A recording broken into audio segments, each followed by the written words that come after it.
വന്ന് അത്തച്ചമയം നിരീക്ഷിക്കാൻ വന്നിട്ടുള്ള ഒരാളാണ് ഞാൻ. നെട്ടൂരിൽ നിന്നും തൃപ്പൂണിത്തുറ വരെ അത്തച്ചമയം കാണാൻ നടന്നു വന്നിട്ടുണ്ട്, ബസ്സിൽ വന്നിട്ടുണ്ട്, കുറച്ചുകൂടി വലുതായപ്പോൾ സൈക്കിൾ ചവിട്ടി വന്നിട്ടുണ്ട്.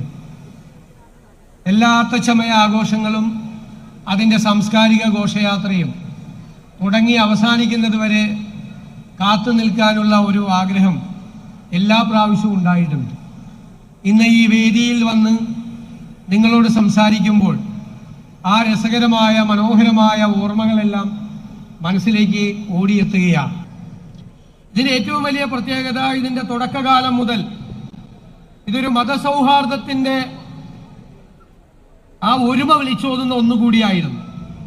രാജാവ് തുടങ്ങിയ കാലത്ത് തന്നെ മുസ്ലിം പ്രതിനിധിയായി നെട്ടൂരിലെ തങ്ങൾ ഇവിടെയുണ്ട്, അദ്ദേഹത്തിന്റെ പ്രതിനിധി.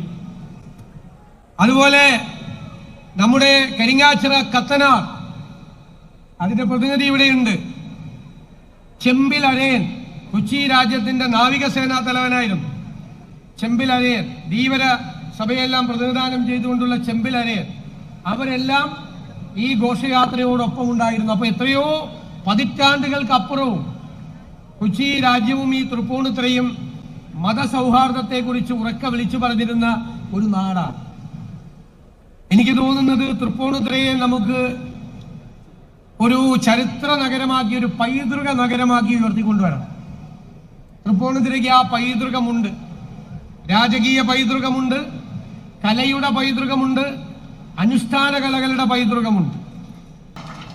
സാംസ്കാരിക ഉത്സവങ്ങളുടെ കൂട്ടത്തിൽ മുന്നിൽ നിൽക്കുന്ന അത്തച്ചമയ ഘോഷയാത്ര ഇതിന്റെ ഭാഗമാകാൻ കഴിഞ്ഞത് തന്നെ പൂർണ്ണ ത്രയീശന്റെ ക്ഷണമാണ് എന്ന് ഞാൻ വിശ്വസിക്കുന്നു. സ്നേഹത്തിന്റെ സാഹോദര്യത്തിന്റെ ഒക്കെ ഉത്സവമാണ് ഓണം.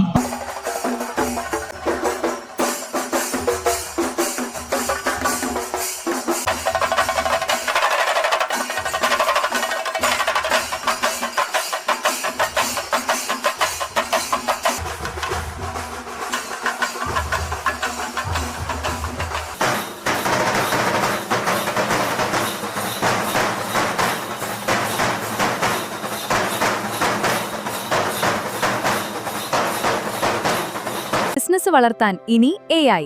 ഏറ്റവും കുറഞ്ഞ നിരക്കിൽ മികച്ച പരസ്യങ്ങൾ. ഇന്ന് തന്നെ വിളിക്കൂ. Perfect AI advertising.